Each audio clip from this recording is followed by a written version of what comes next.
Advanced technique in selling. There are many more advanced techniques and strategies that we have yet to cover. In this video, we'll take a look at some of them, as well as how you can leverage the most powerful in order to drive far more direct sales. Mini slideshows.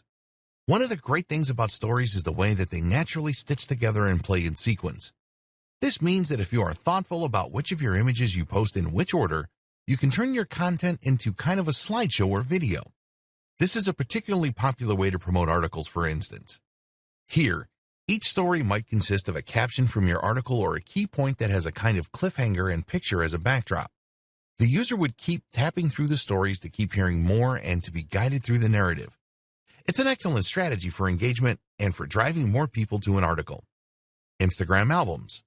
One relatively new feature from Instagram is the ability to save photos from your stories onto your regular post grid as albums. Once you've saved a story or you decide you want to post it normally, you'll be able to select up to 10 of those images and videos and then post them as an album.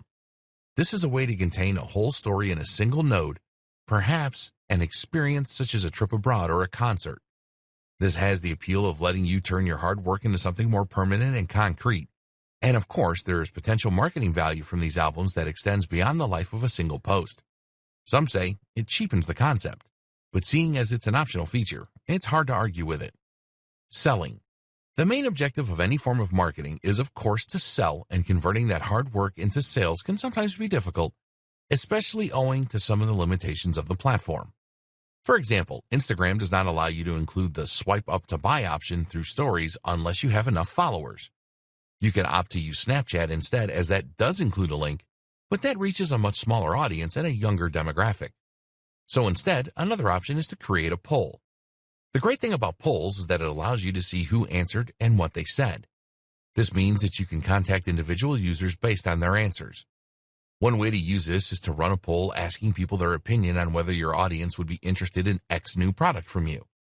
When you get the responses, you can then contact each of those now qualified leads directly, knowing that there's a high chance they will convert to sales. Another strategy is to use the tried and tested link in bio option. Here, you simply include a link to your online story in your Instagram bio and then promote it from within the content.